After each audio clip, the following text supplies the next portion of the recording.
Mtume Boniface Mwamposa kwa niaba ya CPCT. Karibu pia utuongoze kwa sala fupi. Karibu kiongozi wetu.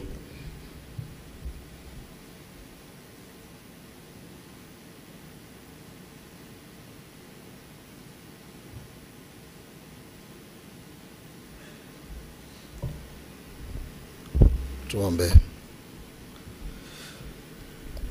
Baba yetu uliye mbinguni, jina lako litukuzwe mahali hapa.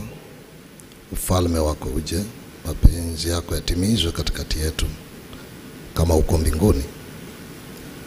Tupe Baba leo riziki zetu katika kila linalokwenda kuongelewa. Mungu, tusamehe makosa yetu katika kila jambo.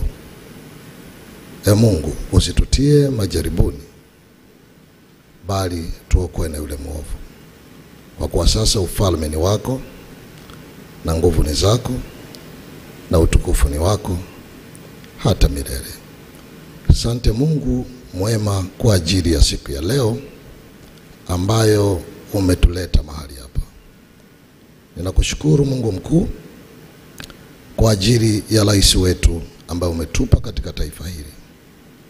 Na siku ya leo mahali hapa ana muda mzuri wa kuongea na wazee wa Dar es Salaam na wazee wa taifa hili. Basi Mungu, ninakuomba mpe hekima ya kunena, hekima ya kuachilia kila ambacho Mungu umempa kuliongoza taifa hili. Hekima kwa ajili ya wazee, hekima kwa ajili ya vijana, hekima kwa ajili ya taifa. Baba, tunaliombea taifa letu ambalo Mungu umetupa, na watu wote tulio chini ya taifa hili tukajua ya kwamba taifa hili ni mwamvuli unaotufunika watu wote, na umetupa tunu hii, na kila mmoja kwa hekima ambayo Mungu umeiachilia juu ya rais wetu mpendwa, kila mmoja akajua ya kwamba ana wajibu wa kushikilia mwamvuli huu, mkubwa kwa mdogo, vijana kwa wazee.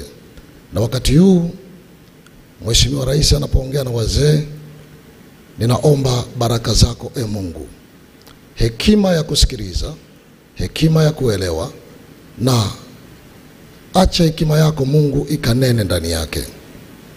Zaidi Mungu, tunamwombea rais wetu ulinzi wako, tunamwombea neema yako, tunamwombea wasaidizi wanaomzunguka kuwa watu sahihi watakaofanya kazi kwa usahihi kwa ajili ya kulipeleka taifa letu mbele.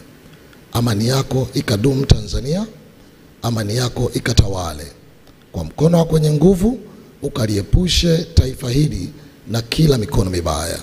Basi Mungu, mfanyie wepesi mtumwa wako rais wetu kwa ajili ya kuliongoza taifa hili.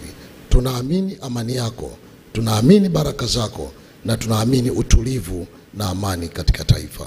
Katika jina la Yesu Kristo tumeomba na kushukuru. Amen. Nakushukuru kiongozi. Kwa kumalizia, nimkaribishe Father Hans Butuntu